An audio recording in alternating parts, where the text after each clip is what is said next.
or depending when you're watching this, good afternoon, good evening, or good night. My name's Ross, and as always told, out of Voice of Radio. So today we need to have a look at a brand new type of product that we haven't seen before. What we've got coming along here is officially called the Rival Battle Deck. Now, if you have a look at the box here, if I show you Marnie to start off with, yes, it looks a lot like a League Battle Deck. It's got a similar kind of thing here, but it's going to be a bit cheaper. And also we're generally looking at like 3 headline cards rather than 6. So think of it like a League Battle Deck, but it is a themed deck around a particular trainer rather than a competitive deck that you're ready to take to a tournament. That's the play. And we've got 2 here. They are Marnie and Steven. And at this point, you should be looking at me and going, hang on a second, Wassy. We had Marnie and Steven decks over in Japan. These were trainers that got their own decks over in Japan, their own kind of structured decks, theme decks, pre-constructed decks, phrase them how you will.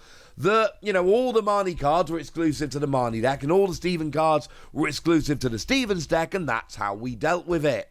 Is that the case here? And the answer is kind of. A little bit yes and a little bit no. Let me explain. You see, we're going to have a look through, we'll go through it all properly in a second, but I can tell you that every Marnie card from the Japanese Marnie deck is in the Rival Battle deck we're getting in English.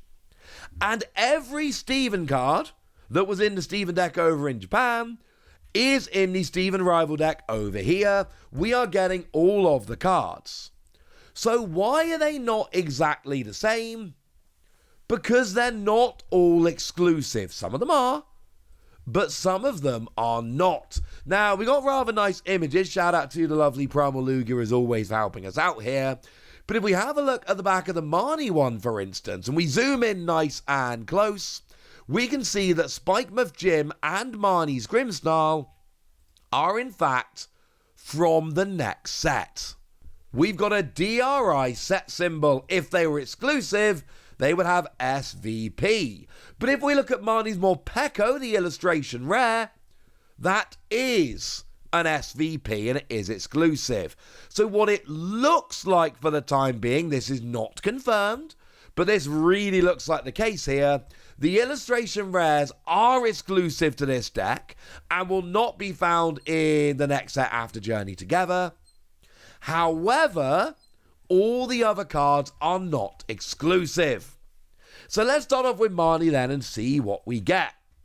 We get the Marnie's Morpeko illustration rare. Over in Japan, we're going to talk about this more later. This is worth more than the deck over in Japan right now. Now, luckily, I was able to pre-order these decks when they went up on the Pokémon Center. And I was lucky, let's be clear, because there are plenty of people who tried and stayed in the queue when they were sold out before they ever got to the front. It's not a skill thing here. I just got in the queue and got lucky.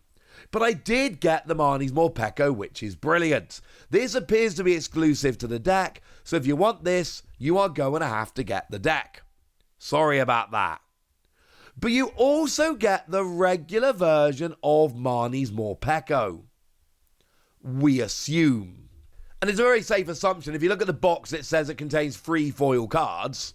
Well, we know 2 of the foil cards are going to be Marnie's Grimmsnarl EX, and the third one's going to be Marnie's Morpeko, the illustration rare. Ergo, if we get 2 Morpeko, and we get 3 foil cards, but only one of them is Marnie's Morpeko, ergo, there must be a non-foil in there as well. That just makes sense. So we do get 2 copies, 1 foil, 1 regular. We then get ourselves a full line of the Grimmsnarl, but it's a 4-3-2. 4 Impidimp, 3 Morgrem, 2 Grimmsnarl EX. Yes, you will have to buy 2 of this deck if you want to play a full Marnie's deck. If you buy 2 of the deck, you actually still won't have everything. We'll get to that in a second, but you'll have a playset of Morpeko and a playset of Grimmsnarl EX. So that'd be pretty good. You then get yourself a 2-2 line of Marnie's Lipard, 2 Lipard, 2 Purloin. And then you get yourself a 2-1 line of Scrafty. Now, I'm going to be honest with you, this is a big complaint of mine. Because I'm not saying Scrafty is the best card out there. I don't think it's that great. What I am saying is, if you buy 2 copies of this deck, you only have 2 copies of Scrafty. You don't have a playset of all of the Marnie's cards. And like we've said, it's only the illustration rare Morpeko that looks to be exclusive, not confirmed. So you can just, buy the set and get other copies. That's not the point. I want to be able to buy 2 copies of this and have a playset of all the Marnie stuff. I don't. That's legitimately annoying to me. And it's only Scrafty, and I don't care. Now, in terms of what the Marnie deck actually does, we got a proper look at the Grimmsnarl. When you play it from your hand to evolve one of your Pokemon, you can search for up to 5 Darkness Energy and attach them to your Marnie's Pokemon in any way you like. Problem is, I don't like any of the attacks in the Marnie deck. Grimmsnarl is 2 energy, 180 plus 30 to one of your opponent's bench Pokemon. Morpeko does 20 damage plus 40 more free Darkness Energy on it. But even if you evolve into Grimmsnarl and put all 5 energy onto a Morpeko, that still only does 220, which isn't that great, and then you lose all the energy when it gets KO'd. Liepard does 70, but if the active Pokemon is a Pokemon EX, you get to do an extra 70, 140 total. But that's still not actually that much damage. And then the Scrafty, which is the one you only get 1 copy of, 1 energy 40, 3 energy 160, it does 30 to itself.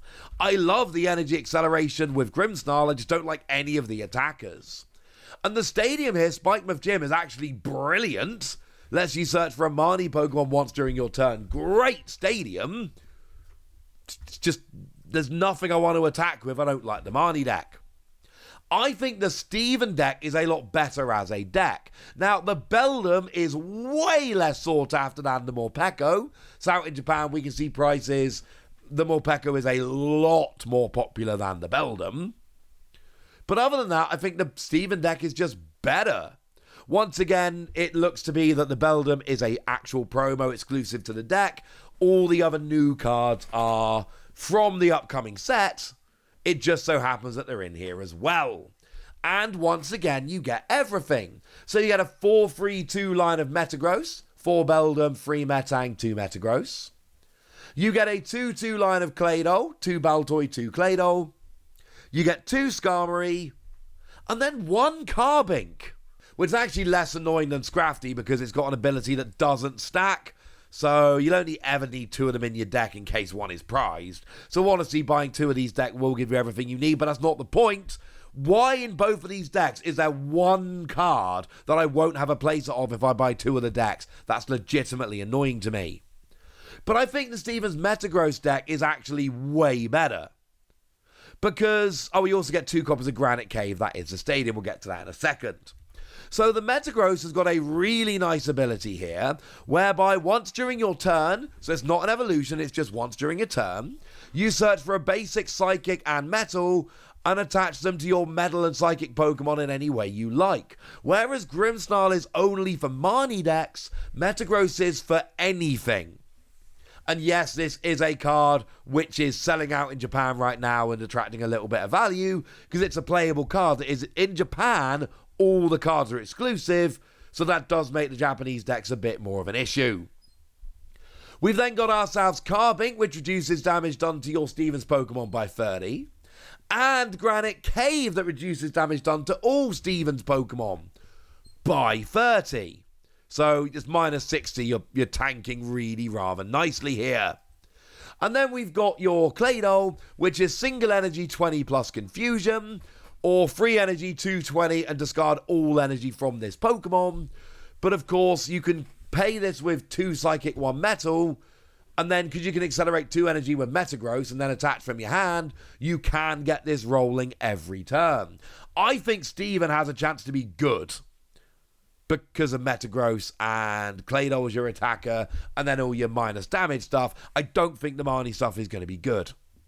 Worth noting that in these decks in Japan, they did also reprint Energy Recycler, and that is confirmed. You get 1 copy in these decks.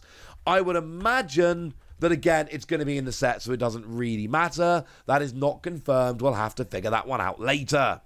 And in addition to your 60 card deck, you do also get a coin, a paper playmat, and a paper deck box. Stevens is on the screen here. Here's the Marnie stuff. It's alright, it's pretty cool. I mean, the coin is actually really nice. Paper playmat and deck box far less exciting, honestly. But, you know, still nice to get.